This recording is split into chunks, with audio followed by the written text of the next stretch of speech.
Good morning students, my self Himanshu Vashishtha. Last video में जो पहला वीडियो आपको अपलोड करके यहाँ से दिया गया था स्कूल की तरफ से स्टडीज़ बेस पर, इसमें हमने आपकी जो सेकंड बुक है इंट्रोडक्टरी माइक्रो इकोनॉमिक्स, उसका फर्स्ट चैप्टर हमने स्टार्ट किया था जिसका टाइटल था इकोनॉमिक्स एंड इकोनॉमी। इसके बारे में हमने थोड़ा बहुत स्टार्ट किया था कि इकोनॉमिक्स होता क्या है, व्हाट अबाउट इट इज़। इसमें मैंने आपको बताया था कि भाई ये जो वर्ड डेराइव हुआ है इकोनॉमिक्स, ये दो ग्रीक वर्ड ऑक्योस और नेमियन, जिनका मतलब होता है हाउस होल्ड एंड मैनेजमेंट, से बना है। और ये इंडिविजुअली बात करें, पर्सनली बात करें तो as a consumer, as a producer, person जो डिफरेंट एक्टिविटीज़ करता है, इकोनॉमिक एक्टिविटीज़, अपने सेटिस्फेक्शन को मैक्सिमाइज़ करने के लिए या अपने प्रॉफिट को मैक्सिमाइज़ करने के लिए उनको स्टडी करता है। और एज अ होल अगर हम बात करें तो एक सोसाइटी अपने सोशल वेलफेयर को मैक्सिमाइज़ करने के लिए जो इकोनॉमिक एक्टिविटीज़ करती है, उन एक्टिविटीज़ को स्टडी करने वाले सब्जेक्ट को ही इकोनॉमिक्स कहा गया। इसमें एक वर्ड आया था स्केर्सिटी। स्केर्सिटी के बारे में मैंने आपको बताया था कि कमी, किसी भी चीज़ की कमी को हम क्या बोलते हैं, स्केर्सिटी। और एक वर्ड और आया था वांट्स, इच्छाएं।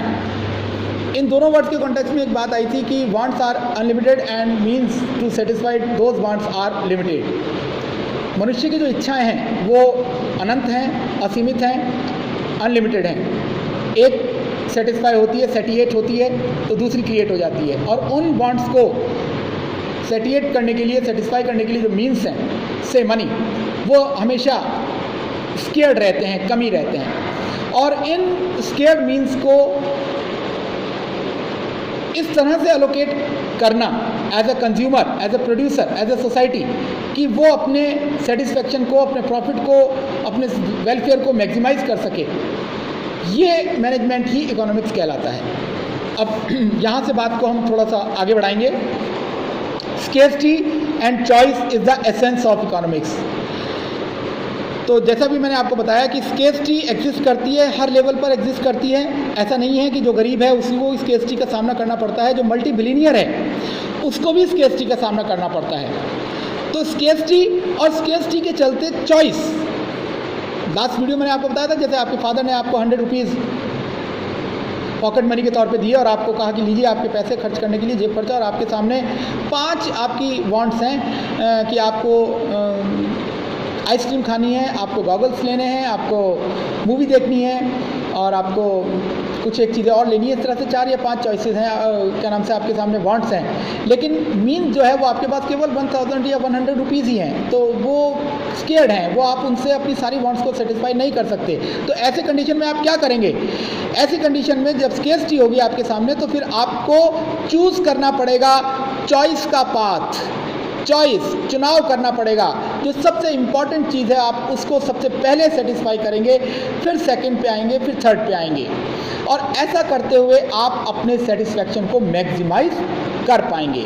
तो इस एग्जाम्पल में से एक बात समझ में आती है कि स्केर्सिटी मीन्स का कम होना, और फिर उस स्केर्सिटी के चलते वांट्स में चॉइस करना, ये दो बातें जो हैं ये इकोनॉमिक्स का एसेंस हैं। एसेंस का मतलब निचोड़, एसेंस का मतलब समझते हैं आप कि ये इसके मूल तत्व हैं। अगर स्केर्सिटी और चॉइस का प्रॉब्लम नहीं होता तो आई एम डैम श्योर कि आज आप इकोनॉमिक्स नहीं पढ़ रहे होते।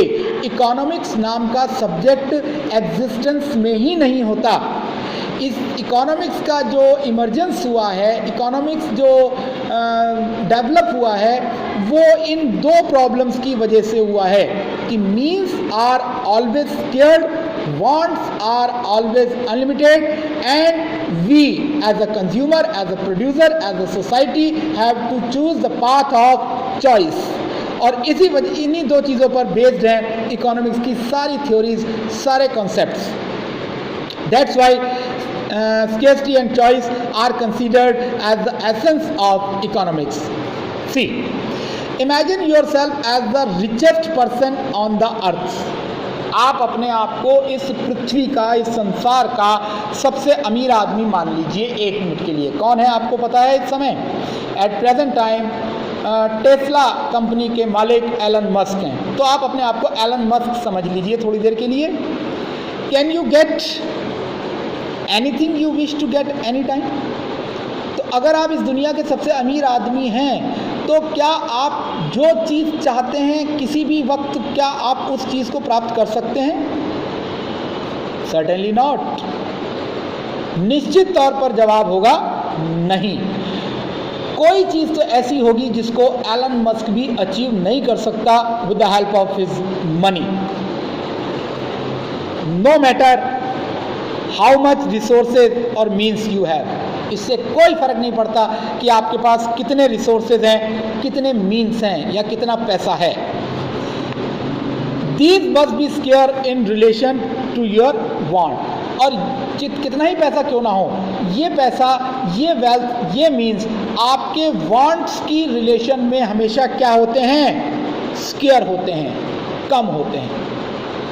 तो अगर आपकी जेब में 100 रुपये हैं तो वो 100 रुपये भी आपको कम लगेंगे एक लेवल पर। अगर 1000 रुपये हैं तो एक लेवल पर वो 1000 कम लगेंगे। अगर 1,00,000 रुपये हैं तो एक लेवल पर आने के बाद वो 1,00,000 भी आपको कम लगने लगेंगे। और अगर 1 करोड़ या उससे ज़्यादा भी हैं तो एक लेवल पर जाने के बाद वो भी आपको कम लगने लगेंगे। आज हम कह सकते हैं कि यार अगर मेरे पास 10 लाख रुपए हों तो मुझे कोई दिक्कत नहीं है, मेरी सारी जो वांट्स हैं वो सेटिस्फाइड हो जाएंगी। लेकिन ऐसा हम तब कह रहे हैं जब हमारी जेब में 10 लाख रुपए नहीं हैं। जब 10 लाख होंगे तो हमारी वांट्स भी उतनी ही ज़्यादा अकॉर्डिंगली क्रिएट हो जाएंगी और वो इतनी ज़्यादा हो जाएंगी कि वो 10 लाख रुपए उन वांट्स को पूरा करने के लिए कम होंगे। 10 करोड़ वाली सिचुएशन में पहुंचेंगे तो फिर वो 10 करोड़ भी कम लगने लगेंगे। तो कहने का मतलब ये कि ये स्केर्सिटी का जो एलिमेंट है ये कभी भी ख़त्म नहीं होता है। और स्केर्सिटी कभी ख़त्म नहीं होती है तो हमको फिर चॉइस पर आना ही पड़ता है। तो स्केर्सिटी को यहाँ पर डिफाइन किया गया है, देखें आप। It refers to the situation when what you have is less than what you wish to have। Scarcity वो सिचुएशन है कि जो आपके पास है वो कम है जितना आप रखना चाहते हैं। मतलब आप चाहते हैं यार 1 लाख रुपए हो तो 1 लाख का न होना ही स्केर्सिटी है। और 1 लाख हो गया तो आपके मन में होगा नहीं यार 1 करोड़ होता तो ज़्यादा अच्छा था, फिर वो काम भी हो जाता, वो भी हो जाता, ये भी हो जाता, वो भी हो जाता। अभी आप देखिए ना, आप इसको आप इस तरह समझ सकते हैं कि एक व्हीकल लेस बंदा है जिसके पास व्हीकल नहीं है, कोई भी साइकिल भी नहीं है। तो सबसे पहले यार साइकिल तो हो, कम से कम आदमी पैदल चल चल के थक जाता है, परेशान हो जाता है। साइकिल भी नहीं है, साइकिल आ जाएगी ना तो 2, 5, 6 महीने बाद कहेगा यार ये साइकिल पे पैडल मार मार के थक गया मैं, तो मोटरसाइकिल हो। मोटरसाइकिल आ जाएगी तो फिर वो कार पे आ जाएगा। कार के अंदर भी फिर साहब वो सबसे पहले शुरुआत करेगा सबसे सस्ती car Maruti Alto. I think ये सबसे सस्ती कार है। मारुति अल्टो आने के बाद फिर थोड़े दिन बाद नहीं यार ये तो बहुत छोटी कार है, पावर नहीं है, पिकअप नहीं है, बंदे भी ज़्यादा नहीं बैठ सकते, छोटी सी है, बिल्कुल माचिस की डिजाइन अच्छी नहीं लगती, डिज़ायर होनी चाहिए, डिज़ायर अच्छी कार है। हाँ, डिज़ायर आ जाएगी तो डिज़ायर के बाद नेक्स्ट आ जाएगी, उसके बाद नेक्स्ट, इसकी कोई लिमिट ही नहीं है। वो सबसे दुनिया की सबसे महंगी कार तक पहुँच जाएगा, रोल्स रॉयस तक पहुँच जाएगा। तो फिर वो कहेगा अरे यार ये रोल्स रॉयस तो क्या सभी क्या मतलब एयरक्राफ्ट होना चाहिए, अरबपति हूँ मैं, मल्टी बिलियनियर हूँ, ये कारों में तो हर कोई घूमता है, मेरे पास पर्सनल एयरक्राफ्ट होना चाहिए। तो कहने का मतलब ये है कि स्केर्सिटी हमेशा बनी रहती है। और स्केर्सिटी किसको कहते हैं कि व्हेन व्हाट यू हैव, जो आपके पास है, इज लेस, वो कम है, then what you wish to have, जो आप रखना चाहते हैं उससे। In other words scarcity implies the situation, scarcity उस सिचुएशन को कहते हैं when supply of resources is less than demand for resources. मतलब सप्लाई जो है रिसोर्सेज की, पैसे की, वो कम होती है उसके डिमांड के कंपैरिजन में। That situation is called scarcity. Okay, choice is the outcome. अब जब स्केर्सिटी होती है तो अभी मैंने आपको बताया अगर कमी है तो फिर आप क्या करेंगे, आप चुनाव पर आ जाएंगे, चॉइस पर आ जाएंगे, चयन पर आ जाएंगे। हिंदी में कहते हैं इसको चयन, कि यार 100 रुपये ही हैं, एक काम करता हूँ, भूख लग रही है, समोसे तो खा ही लेता हूँ और गॉगल्स बाद में ले लूँगा और क्या नाम से जो है बाकी बचे पैसे की नोटबुक ले लेता हूँ। 3 वांट थी आपकी, उनमें से गॉगल वाली वांट आप पूरी नहीं कर पाएंगे। आप थोड़ा बहुत कुछ खा लेंगे और एक नोटबुक आपको जो चाहिए वो ले लेंगे। गॉगल की चॉइस को आपको 3rd प्रायोरिटी पर रखना पड़ेगा। तो चॉइस क्या हुई फिर? Choice is the outcome, outcome का मतलब result. Choice is the outcome of scarcity, कमी का परिणाम है चुनाव। चॉइस इमर्जेज, ये कब क्रिएट होती है? When limited resources are to use for the satisfaction of unlimited want. जब लिमिटेड रिसोर्सेज को यूज़ किया जाता है अनलिमिटेड वांट्स को सेटिस्फाई करने के लिए, तो फिर आपको चॉइस का पाथ, चुनाव का मार्ग लेना ही पड़ता है, अडॉप्ट करना ही पड़ता है। ओके, अ रूपी कैन नॉट बाई 10 थिंग्स, 1 रुपये से 10 चीज़ें नहीं खरीदी जा सकती। When the price of each thing is ₹1, जब हर एक चीज़ की कीमत 1 रुपया है तो आपके पास 10 रुपये होने चाहिए। अब आपके पास तो सिर्फ 1 रुपया है, तो आपको फिर चुनाव करना पड़ेगा कि उन 10 चीज़ों में से सबसे इंपॉर्टेंट चीज़ आपके लिए कौन सी है। Okay, you have to choose the thing you would prefer to have. You have to forgo 9 things, आपको बाकी की 9 चीज़ों को इग्नोर करना पड़ेगा, टालना पड़ेगा। फॉरगो का मतलब होता है टालना। In favor of one thing you choose to have. You have to make choice simply because you must face scarcity. आपको चॉइस का पाथ अडॉप्ट करना ही पड़ेगा because you face scarcity. आप कमी का सामना कर रहे हैं। Scarcity of what? Scarcity of resources. Okay, तो यहाँ पर चॉइस को कंक्लूड किया गया है। Choice refer to the process of selection. Choice selection के इस प्रोसेस को कहते हैं from available limited alternative it emerges because, और ये क्यों क्रिएट होती है? रिसोर्सेज आर स्केयर, क्योंकि रिसोर्सेज जो हैं वो कम हैं। And resources can be allocated to alternative uses. Yes, ये एक दूसरा प्रॉब्लम और भी है कि न सिर्फ वो कम हैं बल्कि उनके यूजेस भी अल्टरनेटिव हैं। जैसे मनी, मनी एक रिसोर्स है और इसके अल्टरनेटिव यूजेस हैं। आप उस मनी से आप गुड 1 भी खरीद सकते हैं, गुड 2 भी खरीद सकते हैं और गुड 3 भी खरीद सकते हैं। ठीक है ना? तो रिसोर्सेज के लिमिटेड और उनके अल्टरनेटिव यूजेस की वजह से we have to shift to the path of choice. Okay, तो 10 अब इसका कंक्लूजन आ रहा है। स्केर्सिटी कॉजेज चॉइस, स्केर्सिटी की वजह से चुनाव क्रिएट होता है, चयन। And choice implies decision making, और चॉइस की वजह से हमें निर्णय पर आना पड़ता है, डिसीजन मेकिंग पे आना पड़ता है कि भाई समोसे खाएं, नोटबुक खरीदें, गॉगल खरीदें या मूवी देखें। ये डिसीजन हमको करना पड़ेगा because we have scarce means हमारे पास केवल 100 रुपये हैं या 200 रुपये हैं, हम सारी चीज़ें फुलफिल नहीं कर सकते।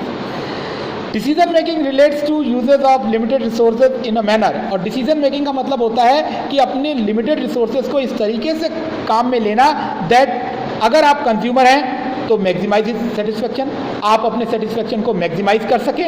इफ़ यू आर प्रोड्यूसर, अगर आप प्रोड्यूसर हैं मतलब प्रोडक्शन करते हैं तो आप मैक्सिमाइज योर प्रॉफिट, अपने प्रॉफिट को मैक्सिमाइज कर सकें। And if you are considering yourself as a society तो आप अपने वेलफेयर को मैक्सिमाइज कर सकें। आई होप कि आपको ये कॉन्सेप्ट समझ में आ गया होगा। इकोनॉमिक्स क्या है? इकोनॉमिक्स के 2 एसेंस एलिमेंट्स हैं, स्केर्सिटी एंड चॉइस। स्केर्सिटी क्या होता है और स्केर्सिटी की वजह से चॉइस क्रिएट होता है और चॉइस की वजह से हमको डिसीजन मेकिंग पर आना पड़ता है। यहाँ पर एक फ्लो चार्ट आपको दिया गया है इन सारी बातों का। ये देखिए, मैं इसको एक बार रिपीट कर देता हूँ। The essence of economics, scarcity of resource in relation to unlimited human wants and problem of choice or allocation of resources to alternative uses and economic problems arising out of scarcity and choice as we studied. Okay, economics is the science of human behavior. ये last video में हमने discuss किया था कि human behaviour को study करने वाले science को ही इकोनॉमिक्स कहा जाता है। और ये किसका सामना करता है, कन्फ्रंट है the problem of choice because means are scarce or the problem of allocation of the scarce resources of their alternative uses and for achieving the objective of, और ऐसा behavior human क्यों करता है? to achieve the objective of as a consumer, to maximize satisfaction of the consumer, maximization profit of the producer and maximization of welfare of the society. Okay, तो ये एक introduction हो गया इकोनॉमिक्स का, उसके एलिमेंट्स का, और as a consumer, as a producer, as a society जो ह्यूमन बिहेवियर है, उनके तीनों को हमने कैटेगराइज करके यहाँ पर देखा। ठीक है, इसके बाद नेक्स्ट टॉपिक आता है micro economics and macro economics. इसके बारे में हम बात करेंगे नेक्स्ट वीडियो में। ओके स्टूडेंट्स, इसको पढ़िएगा, रिवाइज करिएगा। Thank you. आगे की बात नेक्स्ट वीडियो में। Good bye.